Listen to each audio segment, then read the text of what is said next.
Welcome back everyone. Well, this is our first video. Welcome to the Race Curator. Today we want to talk about Lewis Hamilton. We want to talk about the F1 2024 Mercedes car. Why are Mercedes incapable of building a better car? McLaren is able to outdo them with their own engines, and that's quite a thing to see happening. But more importantly, is Lewis Hamilton slowing down? Why is he struggling with these cars? I really want to break that down because of this controversy about the cognitive sharpness. Is Lewis lacking cognitive sharpness? I don't think so. Because whenever this car is capable of winning, he's put on quite a show. Whenever this car is at its best, he doesn't falter. He delivers as expected. So maybe you're a Lewis Hamilton fan, maybe you're not. But I still want you to watch this video, even though you're not a Lewis Hamilton fan. Just hear me out. Hear what I have to say. Who remembers the 2017 rule change for F1 cars? Mercedes were dominating from 2014. And, something had to be done. It's not the first time the rules have been changed for Formula One cars in order to make the sport more competitive. But we've seen over the years that they've taken that to an extra step. These new F1 cars, they were supposed to be something better than they actually are. They're supposed to be able to follow each other a lot cleaner. But have they been able to do that? Not so much. I mean, have these cars really delivered as we expected? Not really. What have they accomplished? They might be a little bit easier, but it's still like it is still not good enough for overtaking. There's still a lot of traffic in a lot of F1 race. But we've seen rule change before, but this is why they told us the rules change. But I'm not believing it. I'm not really believing it, because if you can change the rules to negatively affect Mercedes, they did this to Ferrari when Ferrari were dominating with Michael Schumacher. They did it with Williams. They did it with McLaren. It's a normal thing to do in these sports, because if you don't do it, the same team might continue to dominate for like 10 years. And let's be honest, Mercedes almost did that. They almost dominated. Well, yeah, they almost dominated for a full decade. Think about that. It's 2024. They started dominating in 2014. If it wasn't for 2022, 2023, and 2024, Mercedes would have dominated for a complete decade. But is Lewis Hamilton losing his sharpness? I don't believe so. Look at this list of, drivers that have the most damage to their vehicles. Lewis Hamilton's teammate, he's all the way up there, George Russell. And I like George as a driver, but George does tend to crash a lot more than Lewis. Now, is that due to a lack of cognitive sharpness? No. But look at the drivers that have done extremely well. Pierre Gasly, Liam Lawson, Valtteri Bottas, Lewis Hamilton, Lando Norris, Nico Hülkenberg, Oscar Piastri, the clean racing drivers. And then you got Max Verstappen, who had a wonderfully fast car, and so he didn't have to really crash into anyone. So how could Lewis be losing his sharpness if he's still able to drive a car in a wonderful way? With these rules change, the rules were changed to negatively affect Mercedes. Let's be honest. The rules were changed to make sure Mercedes does not remain dominating. However, did they also change these rules to make sure Lewis was unable to dominate as he usually does? Because these are the new cars, and the new cars, they need to be driven quite a different way. So drivers like Fernando Alonso, Daniel Ricciardo, Lewis Hamilton, they will struggle in these cars a lot more. Which driver was struggling the most in 2024? Daniel Ricciardo.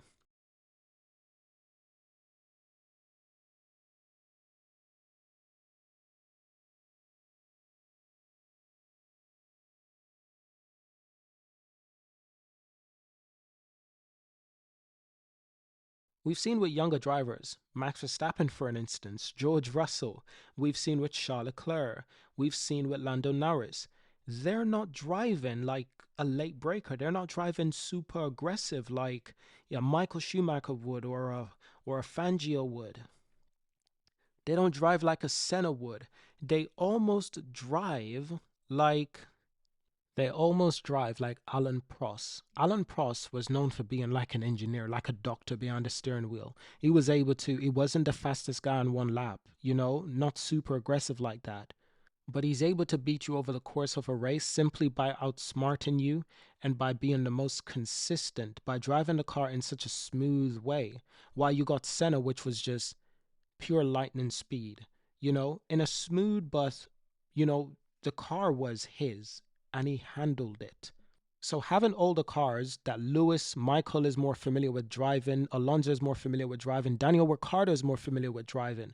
Those cars you could brake late, you could turn in aggressive, you could be under power almost immediately. It just really amazing race cars to drive. The early 2000 cars, the late 2000 cars. So like when Lewis came into sport in 2007, 2008, you had the 2010 cars, the hybrid units cars from 2014 onwards. Those are the cars these guys can drive to their best.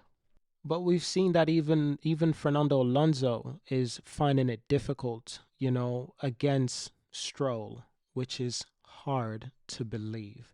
I believe it's in the most recent qualifying head to head, is that Alonso is having it a little bit difficult in qualifying against Stroll. Not just that, but remember this guy. Remember this guy.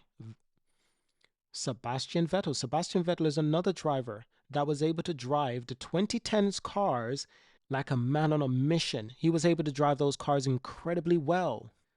So why did he started struggling? And he didn't immediately started struggling. It was doing okay in the 2017 cars. But around 2018, 2019 is where he started spinning. And you have to beg to think, perhaps those cars he was driving just weren't the best to accentuate his qualities as a driver. All drivers prefer something different in their vehicles. Now, Sebastian Vettel, Fernando Alonso, Lewis Hamilton, that generation of driver, they were trained to drive cars that are specific, that are very specific. The new drivers, Max Verstappen, Lando Norris, George Russell, they're trained to drive the newer cars. Then these new cars, these are the guys that were still in F2, F3 a few years ago. So their adaptability to these modern F1 cars are quite different. They drive very different. So, for an example, we know Lewis likes to brake late, throw it into the corner, rotate it, and underpower as soon as possible. That's the way how these older F1 drivers love to drive. Fair enough, not everyone can brake as late as Lewis Hamilton.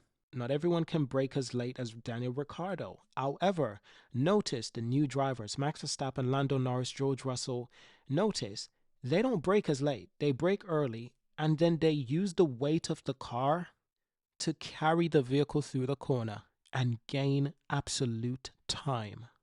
It's not like they're driving it through the corner. It's not like they're shooting it through the corner. They're letting the car carry them through the corner by braking early and just letting the car rotate into the corner and smoothly apply that power on the exit.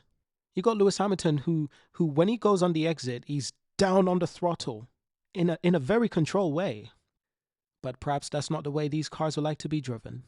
So you have to sort of realize that, yes, these new cars, our older drivers, they weren't really trained to drive these cars, but they're doing the best that they can. And look at what Fernando was able to do last year with a competent car. He was able to get numerous podiums.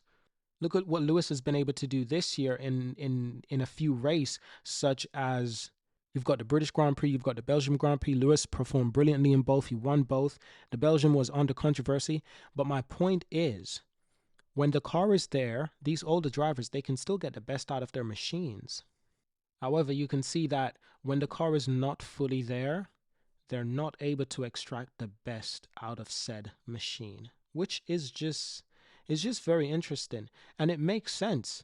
Why should the older drivers be able to manage the newer cars? These new cars are not made for them. It's made for the new generation. And that's what I'm saying.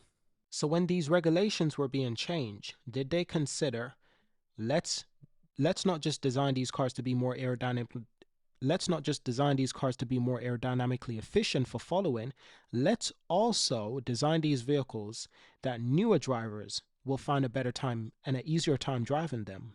let's be honest, driving some cars from like 1990, 1980, 1970 was much more difficult because those cars were just monstrosities. Driving these modern cars, they're a lot more sophisticated. The technology within them, they're a lot different.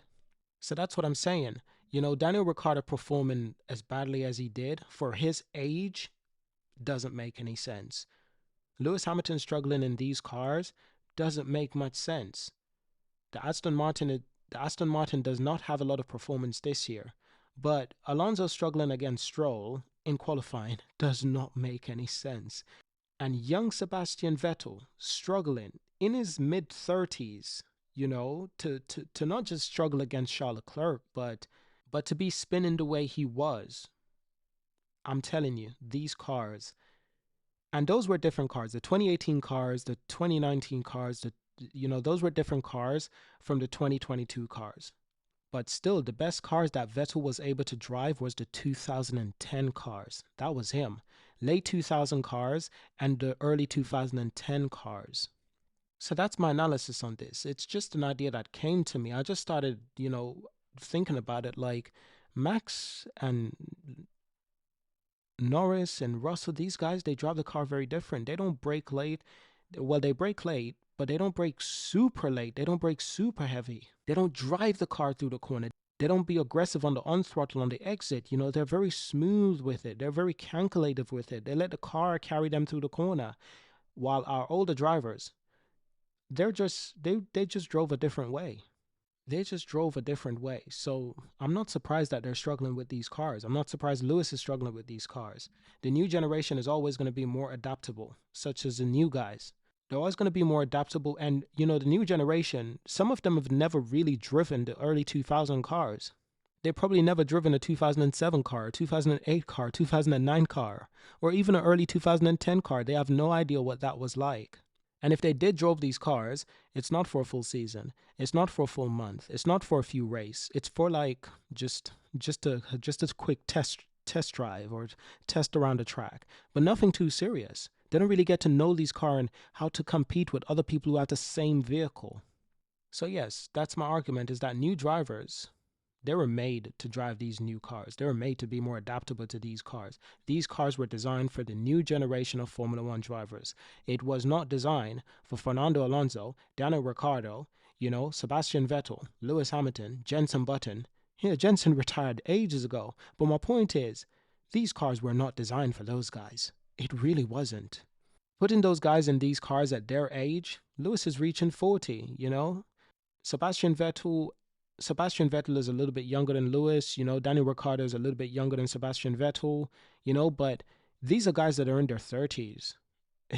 So to compete in this sport with guys that are in their 20s, that were in F2 a few years ago, it's extraordinary that they're doing so well against the younger guys. So let me know what you think in the comments. Does it make any sense what I'm trying to say? The rules were changed in favor of other teams to put a disadvantage against Mercedes.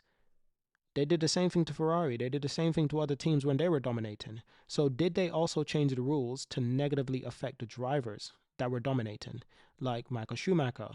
Did they also change the rule to negatively affect Lewis Hamilton, negatively affect other drivers? It's an interesting question, but let me know what you think. If there's someone more technical in the comments, please leave a comment, leave a link to an article or a document that I can read, and I can make a video about it on what I think. Thank you for watching, subscribe, and I will see you in our next video.